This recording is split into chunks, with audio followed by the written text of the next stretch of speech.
ഇവിടെ കൂടിയുള്ള പത്രപ്രവർത്തകരെ, സുഹൃത്തുക്കളെ, എല്ലാവർക്കും എൻ്റെ വിനീതമായ നമസ്കാരം. വളരെ താല്പര്യത്തോടു കൂടി തന്നെയാണ് ഞാൻ സിനിമ ഫീൽഡിലേക്ക് വന്നത്. 1976 സിനിമ പ്രൊഡ്യൂസ് ചെയ്ത ഒരാളാണ്. അതേകൂടെ തന്നെ കമലഹാസൻ സാറിൻ്റെ കൂടെ തന്നെ ഞങ്ങളൊരു പാർട്ണർഷിപ്പായി ഒരു സിനിമ എടുത്തു. അപ്പം അങ്ങനെ അത് മാത്രമല്ല, സിനിമയുടെ പ്രത്യേക താല്പര്യം എന്ന് വെച്ചാൽ കലയോടുള്ള സ്നേഹമാണ്. ചെറുപ്പത്തിലെ നാടകത്തിലൊക്കെ അഭിനയിച്ച് മദ്രാസിലേക്ക് കയറാനുള്ള പ്രധാനപ്പെട്ട കാരണം സിനിമ അഭിനയിക്കാനുള്ള താല്പര്യത്തിലെ. അത് കർണാസന്ധം അറിയില്ല. പക്ഷെ അവിടെ ചെന്നപ്പം, മദ്രാസിൽ ചെന്നപ്പോൾ എനിക്ക് തോന്നി ഇത് നല്ല പ്രശ്നം, നമുക്ക് സിനിമയിൽ ജീവിക്കാനുള്ള വഴി എന്തെങ്കിലും എടുക്കണം. കാരണം അവിടെ നിന്നവരൊക്കെ ഏതെല്ലാം തരത്തിൽ ആക്ട് ചെയ്യാൻ ആഗ്രഹിച്ചവരൊക്കെ എത്ര സഫർ ചെയ്യുന്നതെന്ന് എനിക്കറിയാം. അപ്പൊ അതൊക്കെ മനസ്സിലാക്കി എൻ്റെ സാമ്പത്തിക ശേഷിയൊക്കെ കണക്കിലെടുത്ത് ഞാൻ ബിസിനസ്സിലേക്ക് ഇറങ്ങി. പക്ഷെ എന്നാലും ആ സിനിമയുള്ള ആ താല്പര്യം ഉള്ളതുകൊണ്ടാണ് 1976 ഒരു സിനിമ എടുത്തു. അതിനുശേഷം പല സിനിമകൾ എടുത്തു. ഇപ്പൊ ഇന്നത്തെ പ്രധാനപ്പെട്ട കാര്യം കമലഹാസൻ സാറിന്റെ ഒരു പടം ഞാൻ എനിക്ക് താല്പര്യമായിരുന്നു. അദ്ദേഹത്തിന്റെ പടം ഞാൻ കേരളത്തിന്റെ ഡിസ്ട്രിബ്യൂഷൻ ഞാൻ തന്നെ ചെയ്യണം എന്നുള്ള എനിക്ക് തന്നെ. അതുകൊണ്ട് വളരെ ലൈക്ക് ചെയ്യണമെന്നല്ല, ഞാൻ വളരെ അഭ്യർത്ഥിച്ചാണ് തന്നത്. കാരണം കമലഹാസന്റെ ഞാൻ തമിഴ്നാട്ടിൽ ഇരിക്കുന്ന ഒരാളും കൂടിയാണ്. തമിഴ്നാട്ടിൽ അദ്ദേഹത്തിന്റെ ശക്തിയും കഴിവൊക്കെ നമുക്ക് നല്ലപോലെ അറിയാം. ഇത്രയും ഒരു ലോകത്തിലെ പ്രമ്പാണ്ഡമായ ഒരു കഴിവുള്ള ഒരു ആക്ടർ ഇനി ജീവിക്കുമോ എന്നാണ് എനിക്ക് സംശയം. അത്രത്തോളം കഴിവുള്ള ഒരാളാണ്. കാരണം പത്മഭൂഷൺ വരെ എല്ലാ തരത്തിലും എടുത്തു.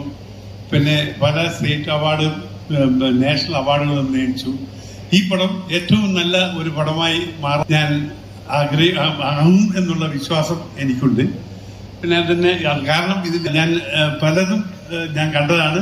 വളരെ നല്ല പടങ്ങളാണ്. നിങ്ങൾക്ക് അറിയാം.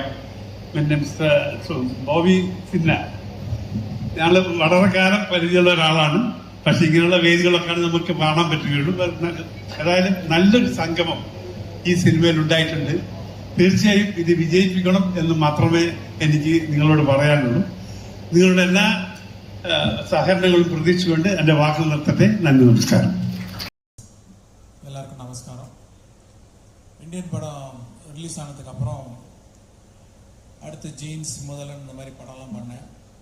அப்புறம் அதுக்கப்புறம் என்ன பண்ணலாம் அப்படின்னு யோசிச்சுட்டு இருக்கிற டயத்தில் டெய்லி நியூஸ் பேப்பர் பார்ப்பேன்.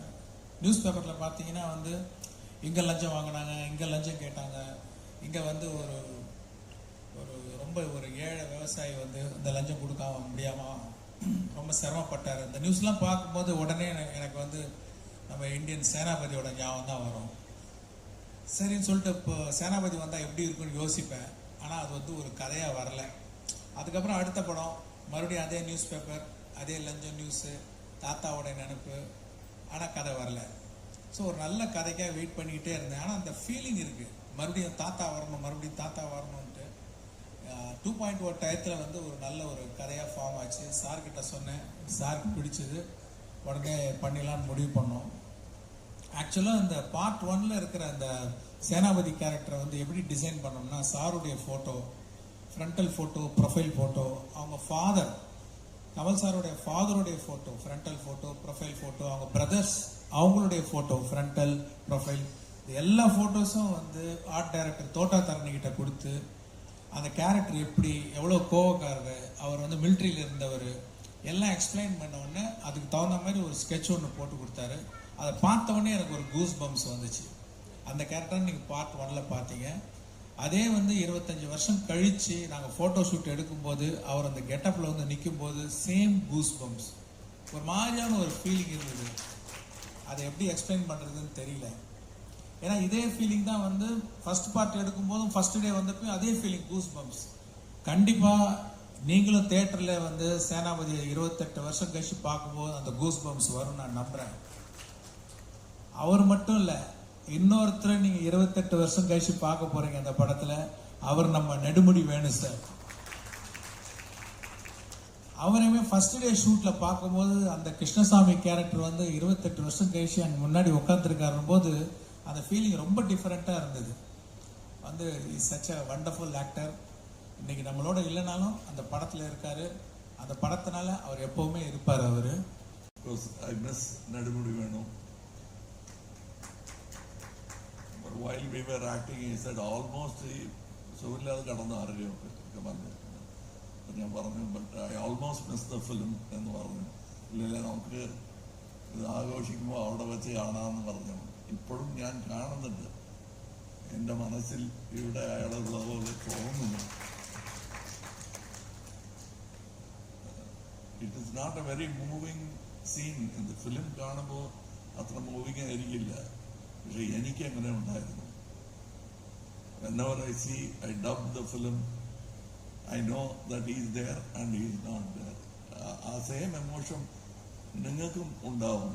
ബിക്കോസ് ഐ ഓൾവേസ് സെഡ്, ഇപ്പോൾ ഈ രംഗത്തെ വെച്ച് പറയുന്നില്ല, one of my favourite Malayalam actors Nedumudi വേണുവാണ്.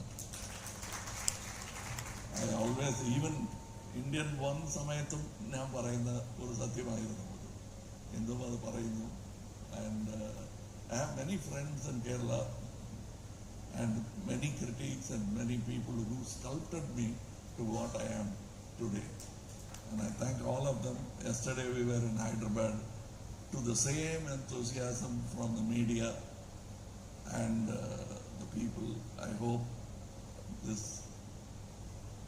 enthusiasm spreads to the people also.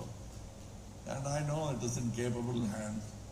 തുടങ്ങുമ്പോൾ ശങ്കർ സാറിന്റെ കയ്യിൽ കൊടുത്തു, ഇപ്പോൾ ടുവേർഡ്സ് റിലീസ് ഗോപാലൻ സാറിന്റെ കയ്യിലാണ്. So I am sure that you will make it A worth while thing for all of us. Thank you. നമസ്കാരം.